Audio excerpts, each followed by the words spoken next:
वाह! मैं तो कितनी खूबसूरत हूँ। लोग बस मुझे ही देखते हैं। लाइबा, तुम कभी मेरी तरह नहीं बन सकते। बेटा, जरा पानी पिला दो। सांस नहीं आ रही। अम्मा, ये लीजिए पानी। आप कहाँ जा रही हैं? मैं आपका सामान उठा देती हूँ। बेटा, तुम्हारा दिल बहुत साफ है। बदले में ये जादुई क्रीम रख लो। ये तुम्हारे असल हुस्न को जाहिर करेगी। अपने कमरे में दाखिल होती है। कमरा साफ सुथरा है मगर सादगी से सजा हुआ। एक छोटी सी मेज़ पर वो जादुई करीम रख देती है। आईना उसके सामने है।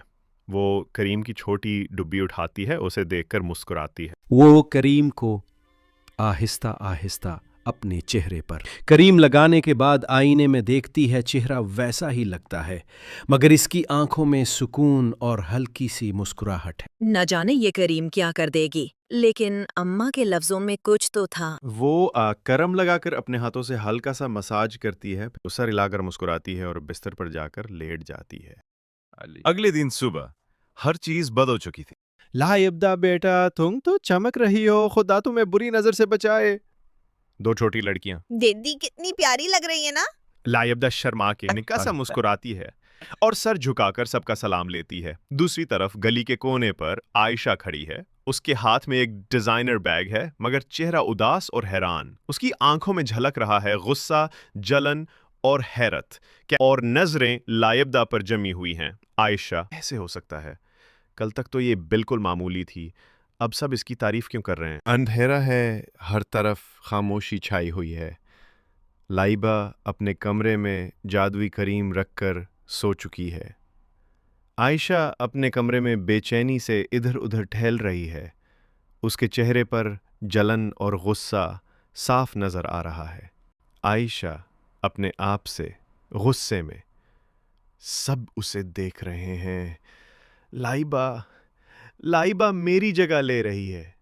आखिर उसके पास ऐसा क्या है जो मेरे पास नहीं? वो आहिस्ता आहिस्ता लाइबा के कमरे की तरफ बढ़ती है और धीरे से दरवाज़ा खोलती है। कमरे में हल्की सी रोशनी है। लाइबा गहरी नींद में सो रही है। आयशा की नज़र ड्रेसिंग टेबल पर जाती है, जहां एक छोटी सी शीशी में जादुई करीम रखी है। उसके चेहरे पर एक मक्कार मुस्कुराहट आ जाती है।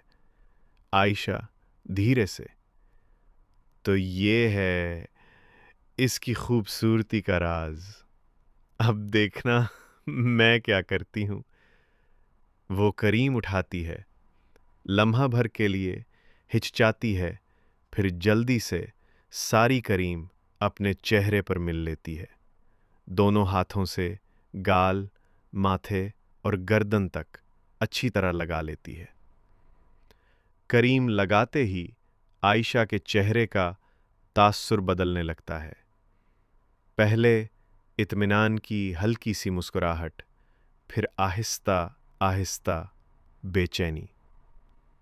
ये ये कुछ अजीब सा लग रहा है, लेकिन शायद सुबह तक असर जाहिर हो जाए। वो करीम की शीशी वापस रखती है और अकड़ कर मुस्कुराती है, फिर चुपचाप दरवाज़ा बंद करके अपने कमरे की तरफ लौट जाती है। क्या हो गया? क्या हो गया? क्या हो गया? क्या हो गया? क्या हो गया? ये करीम सिर्फ उसी के लिए है जिसका दिल साफ हो। जो गुरूर करेगा उसका असल चेहरा दुनिया देख लेगी। माफ कर दो लाइबा। मैंने तुमसे हसद किया। मुझे नहीं पता था कि असल खूबसूरती तो दिल की होती है। मैंने कभी तुम्हारे लिए बुरा नहीं सोचा। अब हम दोनों मिलकर दुनिया को दिखाएंगे कि असल खूबसूरती क्या होती है। एक आम बूढ़ी नहीं, मैं एक फरिश्ता हूँ जो इन लोगों की मदद करती है जिनके दिल साफ होते हैं। लाइबा, तुम्हारा प्यार और माफी ही तुम्हारी खूबसूरती थी। असल खूबसूरती चेहरे की नहीं, दिल की होती है। अगर तुम्हारे पास भी कोई जादू की करीम होती, तो क्या तुम उसे अपने चेहरे के लिए इस्तेमाल करते या अपने दिल को खूबसूरत बनाते? अगर कहानी अच्छी लगी हो, तो कमेंट में एक पंक हार्ट भेजना ना भूलना। तुम्हारे कमेंट्स हमें खुशी देते हैं। अगर कहानी अच्छी लगी हो तो वीडियो को लाइक करें, चैनल को सब्सक्राइब करें और बेल आइकन को भी प्रेस करें ताकि हर नई कहानी सबसे पहले आप तक पहुंचे। और अपने बहन भाई के साथ हमेशा मोहब्बत से रहना। एक प्यारा सा गांव जहां लोग सिंपल जिंदगी गुजार रहे हैं। बच्चे खेल रहे हैं, मुर्गी और बकरियां घूम रही हैं। आया एक शरारती और मजाकिया लड़का, गरीब लेकिन होशियार। वो अपने पुराने फाटे हुए जूते को देखकर कहता है। एक दिन तो नया जूता लेके रहूंगा। उसकी माँ उसे बुलाती है। Ayan, panileo. अयन अपने जूते को उठाता और निकाल पड़ता। उंगली का रास्ता, थोड़ा खौफनाक, थोड़ा सुहाना। चिड़ियों की आवाजें, हल्की ठंडी हवा। अचानक से एक पुराना बाबा सामने आ जाता है, लंबा चोगा, सेफ्ड दाढ़ी। वो देखता है अयन के फाटे जूते को और मुस्कुराता है। बाबा अयन को जूता देता है। ये अब जादुई जूता है, हर दिन एक तमन्ना पूरी करेगा, लेकिन सोच समझ के। अयन हंस पड़ता है। अयन सोचता है, ये बाबा पगल लगता है, क्या जादू। हंस के घर लौटाता है। रात को अयन सो नहीं पा रहा, वो जूते को घुर रहा है। सोचता है, एक ट्राई करके देखूं। सुबह अयान जूता पहनता और कहता है, मुझे सोना चाहिए। एकदम सोने के सिक्के उस जूते के अंदर से गिरने लगते हैं, मगर जूता तो फाटा हुआ था। सिक्के बाहर गिरते हैं। गाली में आवाज होती है। बच्चे चिल्लाते हैं, देखो देखो सोना गिरा रहा है। पूरा गांव इकट्ठा हो जाता है। लोग चिल्ला रहे हैं, कहां से आया यह सोना। सब अयन के पीछे भाग रहे हैं। अयन घबरा जाता है, मैं क्या करूं। अयन गलियों में भागता है, सिक्के गिर गिर के सबको और ज्यादा शाके हो रहा है। बकरियां भी भाग रही हैं। प्यूर गांव में हंगामा। अयन चीख कर कहता है, बचाओ। और अगले ही सेकंड अयन हवा में उड़ जाता है। लोग नीचे देखते रह जाते हैं, अरे देखो, वो तो उड़ गया। मगर जमीन पे पुराना जूता रह जाता है, जिसमें अब भी सिक्के गिर रहे हैं। सिक्के गिर गिर कर गाउन वलों को लग रहे हैं। बच्चे उछल रहे हैं। दौर से बाबा सब कुछ देख रहा होता है। हल्के से मुस्कुरा कर कहता है, लोगों की लालच कभी खत्म नहीं होती। दौर से एक सुनहरी महल चमक रहा होता है। जूता जमीन पे पड़ा रहता है। रात होती है। सिर्फ जादुई जोता की आवाज गूंज रही होती है।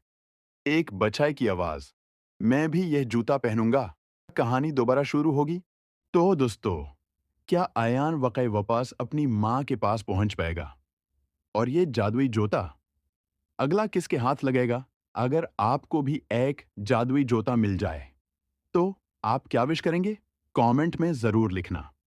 और हाँ, कहानी पसंद आए तो लाइक करो, शेयर करो और चैनल को सब्सक्राइब करना मत भूलना, वरना बाबा आ जाएगा।